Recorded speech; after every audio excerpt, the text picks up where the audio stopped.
को समझते हुए बातों को सामने रखें। भारत ने एक मैसेज तो दिया है कि भारत झुक नहीं रहा है। भारत ये कह रहा है कि फ्यूल के प्राइस, इस वक्त हम तस्वीरों पर जा रहे हैं, प्रधानमंत्री नरेंद्र मोदी 24 राष्ट्रों के राष्ट्राध्यक्ष, आता हूं सुरेंद्र भाई आपके पास, ये तस्वीरें सीधे त्यांजन से आ रही हैं। प्रधानमंत्री ठीक G20 की तरह आगे बढ़ते हुए जा रहे हैं, सभी राष्ट्रों के यहाँ पर झंडे और प्रधानमंत्री का स्वागत किया। शी जिनपिंग और फर्स्ट लेडी ऑफ चाइना ने इस वक्त, और प्रधानमंत्री उनके साथ खड़े हैं, फोटो ऑप इस वक्त है, फोटो मिला रहे हैं। भाव भंगिमा को समझिए, हाथ बड़ी गर्मजोशी से मिलाए जा रहे हैं। क्या ये हाथ गर्मजोशी से जो मिलाए जा रहे हैं, रेड कारपेट पर सभी नेता हैं, ठीक G20 आपको याद आ रहा होगा 2022 का, वैसी ही तस्वीरें करीब करीब। क्या ये मुस्कान उस क्लिक के लिए सभी राष्ट्राध्यक्षों की है जो आगे बरसों बरस याद कर रखी जाएगी, या ये मुस्कान फिलहाल रीसेट और नए बदलते वर्ल्ड ऑर्डर में इन सभी देशों के लिए बहुत ज़रूरी हो गई है? चीन और भारत केवल SCO में ही नहीं, ब्रिक्स में भी एक ऐसे हिस्से हैं जहां पर ट्रंप को खासी तकलीफ हुई है। डॉलर के डिग्रेडेशन को लेकर ट्रंप ने ब्रिक्स को पहले ही कहा, चेतावनी दे दी थी। उसके बावजूद ब्रिक्स कंट्रीज ने कहा कि हम लोग अब डॉलर को साइड में रखकर आगे बढ़ने के लिए तैयार हैं। क्या SCO में जो कुछ हो रहा है, प्रधानमंत्री की भाव भंगिमा को देखिए, मैं नहीं समझ पा रहा कि इसमें प्रधानमंत्री की भाव भंगिमा कहीं से भी दिल्ली से अलग है। वैसे ही हाथ आगे बढ़ाकर उन्होंने हाथ मिलाया। ये तस्वीरें मेरे ख्याल से और राष्ट्राध्यक्षों की भी आएंगी धीरे धीरे। हम ये तस्वीरें, क्योंकि भारतीय प्रधानमंत्री इस वक्त सभी आगे खड़े हुए हैं। प्रधानमंत्री मोदी, वो जो बड़ी तस्वीर अभी आई थी, एक ही मंच पर SCO के सभी देश थे, उसमें प्रधानमंत्री मोदी अपने अलग भारतीय परिधान में इस वक्त मौजूद दिखाई पड़ रहे हैं। खैर, ये तस्वीरें तो आती रहेंगी और आज बहुत तस्वीरें आएंगी वहाँ पर क्या हो रहा है, मैसेज कहाँ किसको जा रहा है, किसको क्या संदेश दिया जा रहा है। लेकिन सुरेंद्र भाई, भारत ने कोशिश जो अब तक पोस्चरिंग की है और जो दिखाया है, भारत ने ये कहा है कि हम किससे फ्यूल लेंगे ये वॉशिंगटन में तय नहीं होगा, ये तय होगा दिल्ली में। और शायद कहीं बहुत यही बात बहुत ज़्यादा अखर गई है ट्रंप को। लेकिन ट्रंप को और भी कई बातें अखरी होंगी, वो अलग रखता हूं, नोबेल प्राइज की वो सारी बातें जो हों। क्या भारत ये जानता है कि चीन के साथ अभी भारत का पावर बैलेंस नहीं है और भारत को अमेरिका की फिलहाल ज़रूरत है? ये दुनिया भी जानती है। और अगर अमेरिका भारत का दुश्मन बनता है सुरेंद्र भाई, तो क्या भारत को यह दिखाने का विकल्प नहीं है कि वह अमेरिका को यह बता सके कि हम और ऑप्शन तलाश सकते हैं? सुरेंद्र जी, विस्तार से आपका जवाब।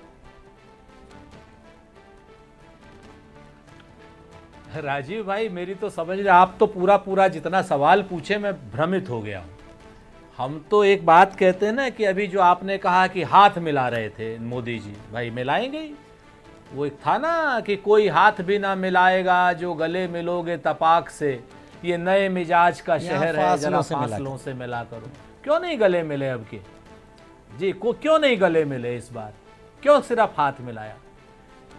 आप इस चीज को देखेंगे ना। अब आप आइए मुख्य मुद्दों पर, जो भी शाजिया जी कह रही थी, सारी चीज, शाजिया जी भी हमारी साथी हैं, वो भी चाहती है चीन के ऊपर विश्वास ना किया जाए। क्यों? क्योंकि चीन गलवान का गद्दार है। हमारे 20 सैनिकों की हत्या की है चीन ने। क्योंकि चीन जो है ना, पाकिस्तान का यार है।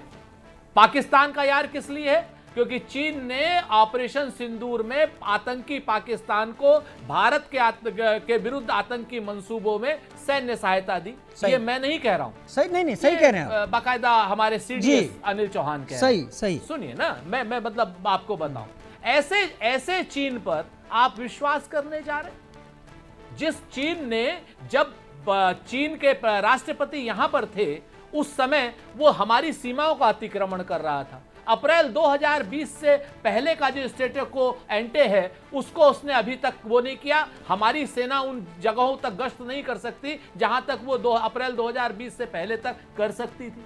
अरुणाचल में उसने एक नया गांव बसा लिया अनधिकृत रूप से, उसको नहीं हटाया। और यहां पर हम लोग अब आज की डेट में, कल तक डोनाल्ड ट्रंप के नमस्ते ट्रंप, हाउडी ट्रंप, अब की बार ट्रंप सरकार करते थे। अब जो है नमस्ते जी जिनपिंग, नमस्ते ये हाउडी ये सारी चीजें हम अब चीन के साथ कर रहे हैं। क्या विदेश नीति को मजाक बना दिया है नरेंद्र मोदी जी ने या उनकी सरकार ने? आज की डेट में 100 अरब से ज्यादा डॉलर का हमारा घाटा है चाइना से। अब बहुत अच्छा व्यापार करेंगे तो क्या हिंदुस्तान को 200 अरब डॉलर का घाटा देना चाहती है भारतीय जनता पार्टी की सरकार हिंदुस्तान को? क्या हिंदुस्तान की सरकार ऐसे लोगों को रुपया देना चाहती है जो अपना रुपया और अपनी तकनीक पाकिस्तान को देते हैं और पाकिस्तान हमारे यहां आतंक एक्सपोर्ट करता है? ऐसे लोगों को एक साथ आप चलना चाहते हैं? और ये भी उस समय पे आप बात कर रहे हैं, शाजिया जी भी कह रही थी और आप भी कह रहे थे और आपकी पत्रकार भी कह रही थी वहां से कि साहब वो टैरिफ वॉर है, टैरिफ वॉर है, टैरिफ वॉर है।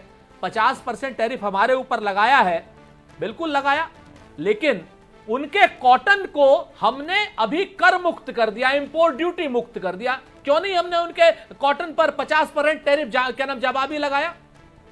यह आत्मसमर्पण नहीं तो क्या है नरेंद्र मोदी जी की सरकार का? अमेरिका हमारे उत्पादों पर 50% राजीव भाई टैरिफ लगा रहा है, हम उनके कॉटन को इंपोर्ट ड्यूटी मुक्त कर रहे हैं।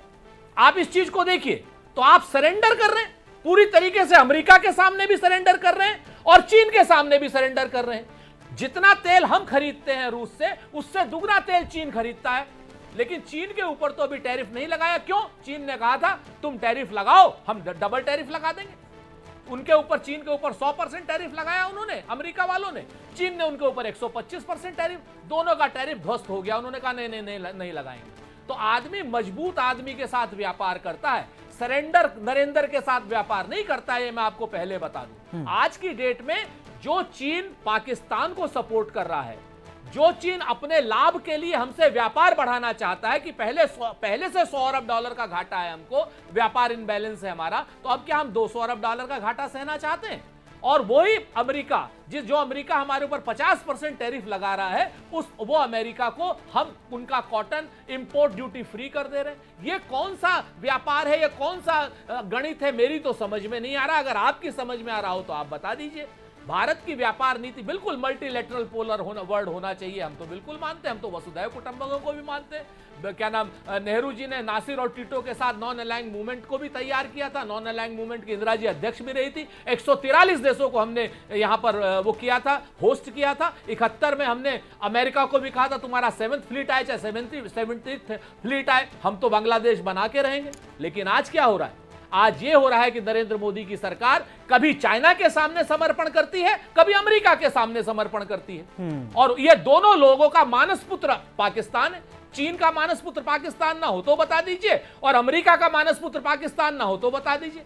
दोनों अपने जैसे सगा बेटा होता है ऐसे पाकिस्तानी बच्चे को क्या झुला रहे हैं, आतंकी पाकिस्तानी को, और हम लोग उनके यहाँ जाकर के नमस्ते ट्रंप कर रहे हैं। अब की बार ट्रंप सरकार कर रहे हैं। मैं आपके सवाल से डॉक्टर अजय दुआ को अब लाना चाहूंगा, उनको पानी पिला रहे।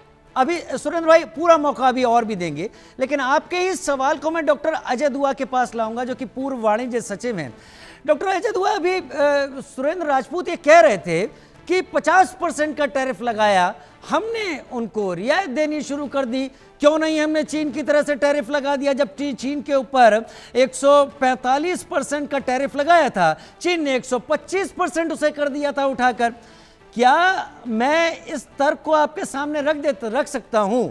मैंने जितना जानने की कोशिश की, क्या भारत की दिक्कत यह है कि चीन की तरह भारत के पास कोई रेयर अर्थ मिनरल्स जैसा कोई ऐसा हथियार नहीं है जिससे यूएस की टेक्नोलॉजी और उनकी डिफेंस सेक्टर को हम झटका दे सके, और भारत का जो निर्यात है वो ऐसा है नहीं जिसका वो ऑप्शन न तलाश सके? डॉक्टर अजय दुआ, जरा सा एससीओ के परिप्रेक्ष्य में राजपूत भाई की इस बात को लेकर इसका जवाब दे। धन्यवाद राजीव जी, बहुत स्वागत सर। मैं पहले